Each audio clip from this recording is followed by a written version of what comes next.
Now, let's continue our journey. But Fel, I want to introduce you to my friends that could help us lead us to our journey to get better explanations. Oh, actually, I've seen them around, but it seems like I haven't introduced myself to them. Say hi, guys! Hi, I'm a bunny, and people usually call me Luna. I used to teach at high school, but... Hello there, Felicia. Yes, as you can see, I'm an octopus, and people usually call me Otto. Okay, now let's move on to the topic material.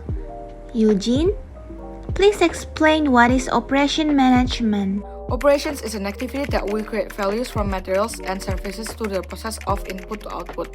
Example, when we want to make high-value product, we need a lot of processes as well. For example, when we want to make tea products, we need to plant tea pig, pack it, make it attractive, and sell it.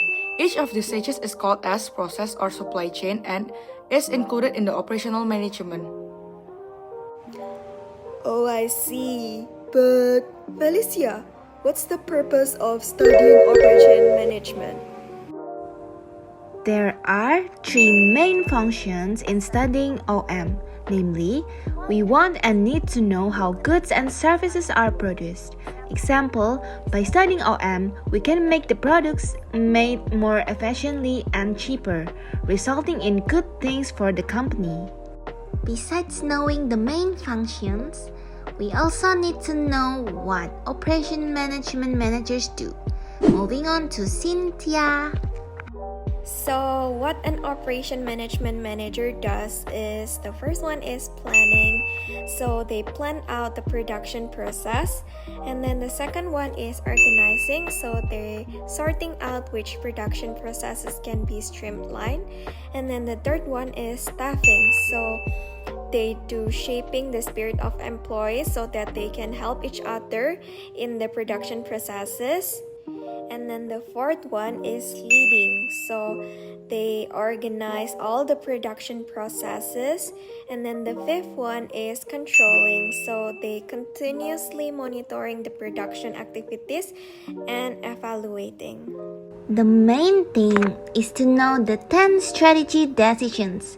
Yo, Henry, my friend, please explain this. Okay, so first of all, there's the design of goods and services. So it basically talks about how we make products that balance cost and quality to match what the customer wants. The second one is about maintaining quality. So basically keeping up a set level of quality or standard by setting rules and checking things regularly so everything is up to quality or up to standard. Third one talks about process and capacity design. So it basically talks about how we can figure out the best way to make things and how much we can make. There's also site selection, which is basically us picking good places for our businesses that are easy to reach for customers and suppliers so that there will be less in transportation cost and other factors. Next one is about layout strategy, which is planning on how things are going to be arranged at the workplace to make everything easier or more effectively to get things done.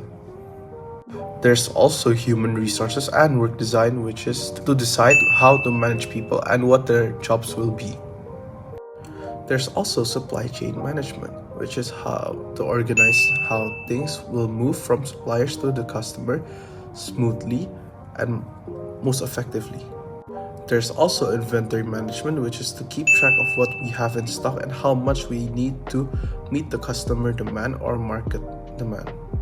There's also scheduling, which is to plan out when everything needs to happen to keep things to run smoothly. Last but not least, there's also maintenance. So maintenance is making sure that everything will stay in good shape. So everything will work up to standard and there will be no further issues with the product. So there will be no defects and such. Well, that's long. My friend Charoline will also help to explain the significant events in operation management. The significant events in operation management consist of 4 different events. First is cost focus, where companies in the world in this era focus on providing products at the lowest cost, such as the mass production era in 1910 to 1980, which focus on selling a lot, not caring about quality. Quality focus, companies in the world in this era focus on creating good quality production, such as the lean production era in 1980 to 1995, whose focus was on the quality of goods produced coupled with cost reduction and fast and precise time. Now, third one is customization focus. It is an era where companies focus on custom goods that have their own appeal to buyers, such as the mass customization era in 1995 to 2005, which has a lot of changes in its cycle due to the speed of the internet.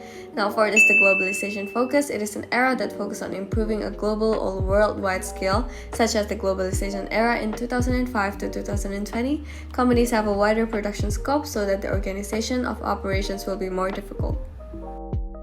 I'm tired already. Can someone explain this? Man, me too. I want to sleep. So, can anyone please explain this? Me. Hi guys, it's me again. So for the good is intangible, produce and consume simultaneously, high consumer interaction, and services dispersed. Can another person explain this? Eugenia is pretty boring. Let me explain to you what is services.